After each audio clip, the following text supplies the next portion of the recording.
Hello, my dear students. Welcome to my YouTube channel. This is lecture number 2 of atomic structure. In the previous lecture, we discussed about introduction of atomic structure, again black body radiations and photoelectric effect. These things we discussed in the yesterday's lecture. In this video, we are going to see some more points related to the atomic structure. That is wave particle duality, that is nothing but the de Broglie's hypothesis, hydrogen spectrum and Heisenberg uncertainty principle. So these things we are going to see in this lecture. Now, wave particle duality, this is a very important theory in which we can say a particle behaves like a wave as well as a certain particle wave. With this, Louis de Broglie, a French scientist, in 1924, he has given advanced the idea like photons and all microscopic particles such as atom, molecules and subatomic particles, maybe of electron and protons, possess a dual character. Which dual character? That is wave as well as in a particle nature. The wave associated with the particle is called, that is, matter wave or de Broglie wave. Hence, de Broglie, he was put a hypothesis called as pillar of quantum mechanics. According to the Planck's quantum theory, in case of a photon, if it is assumes to have a wave character and its energy is given by E is equal to h nu. Here we can see it can be assumed to be like a photon, means it having the wave, we have the wave of having the energy, that is E equal to h nu, where h is Planck's constant and nu is the frequency of the wave.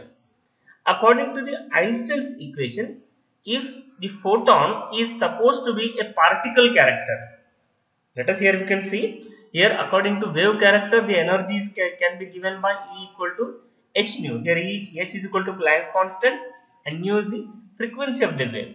According to the Einstein's equation, if the photon supposed to be a particle, it is to be supposed to be a particle and its energy is given by E equal to mc square. So with this equation, where E equal to h nu, where E equal to mc square it is related to the particle, E equal to h nu it is related to the wave. So both equations if we equating, that is the previous E equal to h nu, so this one E equal to h nu as well as this E equal to mc square, it related to the particle. So where both can be equated, and after simplifying, h nu is equal to mc square. That is, but we have the photon, the frequency nu is always related to the wavelength, that is lambda, that is nu is equal to c upon lambda, where h nu equal to mc square. Instead of the substituting the value of frequency, here h nu is nothing but the c upon lambda is equal to mc square. After simplifying, here c get cancelled, here this c get cancelled with this c square, here we have the 1c, that is lambda is equal to hmc. Lambda is equal to hmc. Here Louis de Broglie pointed out that above equation, so this equation, above equation applicable to only material particle, but the mass of a photon is replaced by the mass of the particle.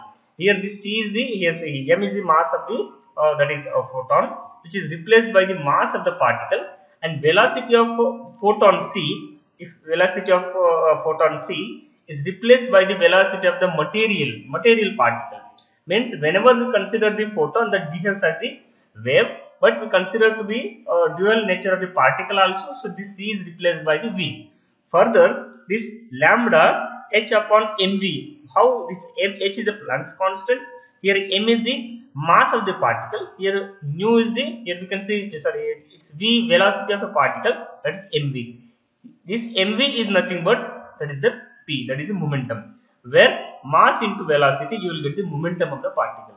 So therefore the finally lambda is equal to h upon p, which is known as de Broglie's equation, where the lambda is known as the de Broglie's wavelengths. So with this, de Broglie has proven that where the particle having the particle nature as well as the wave nature with respect to the both. Next is very important, hydrogen spectrum.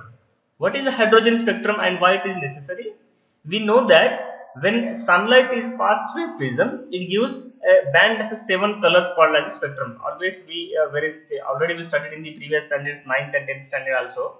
Very simple, a simple ordinary light. If it is passed through a prism, so what will happen? It gives 7 bands of the color called as the spectrum. But different color, different in wavelength and different in frequencies, as we know that. Okay, but whenever if it is hydrogen gas is taken in a discharge tube, when supposed to be hydrogen gas is taken in a discharge tube and high voltage is applied between the electrodes and the light is emitted. When the light passes through the prism with containing the hydrogen gas, a series of lines are called as line spectrum. See, very important here, it is called as the line spectrum, where it is called as the line spectrum. So here the spectra of elements depends upon the nature of the radiations of the emitted. So therefore, when this through this hydrogen gas, the line spectra shown by atoms of an element known by the atomic spectrum. Consider an example of hydrogen atom. Since hydrogen atoms contains only one electron, it's very simple. Why for our study initially hydrogen gas atom or hydrogen atom is to be taken. Why it is taken? Very simply, it having the only one electron. Due to the electron transitions, the different spectral lines that we can observe here. So hydrogen atom contains only one electron. Its spectrum is simplest to analyze. Therefore, the hydrogen spectrum is shown in this figure. It consists of number of discrete lines in the visible as well as the ultraviolet region. It means when it is particularly a light radiation is incident on the light, that hydrogen gas, where what happens, hydrogen atom, it having the single electron that absorb the energy and it comes to the transitions. That is, due to spectral transition of hydrogen atom, each space between the two lines corresponds to the frequency range, where the electron maybe jumps from here lower energy level to higher energy level, and maybe of another higher energy level to again return to its ground state. All these things were the emitted by the hydrogen spectrum, that is hydrogen lines. Here we can see line spectrum of the as well as wavelength and frequency light can be measured in this spectrum. This is called as the atomic spectrum of the hydrogen. Here we can see Lehman series is there, here it is Balmer series is there, Pasteur series is there. Everything here we can see in this picture, where n equal to 1, this is called as the Lehman series. We know that we have the principal quantum number 7, means there is a main shells are 7 is there, n equal to 1, n equal to 2, n equal to 3, n equal to 4, n equal to 5, n equal to 6 and 7 and infinity, where the single electron present in the hydrogen atom, it can be a possibility of when energy is absorbed, it can be having the possibility of it can be jump from higher energy level, but any n can be taken as n equal to 7, n equal to 6, where the n equal to when electron jumps from higher energy levels, let us consider n equal to 7, when 7 to that is ground state, return to its ground state n equal to 1, where certain amount of radiations are there, means energy is emitted. Again n equal to 6 to ground state, n equal to 1, means at any level, any higher level to, it comes to the lowest energy level, that is n equal to 1, the energy, certain amount of radiations are emitted, that is called as the Lehman series. Likewise, if the lowest energy level n equal to 2, it maybe jumps from any higher energy level to n equal to 2, this is called as the Balmer series.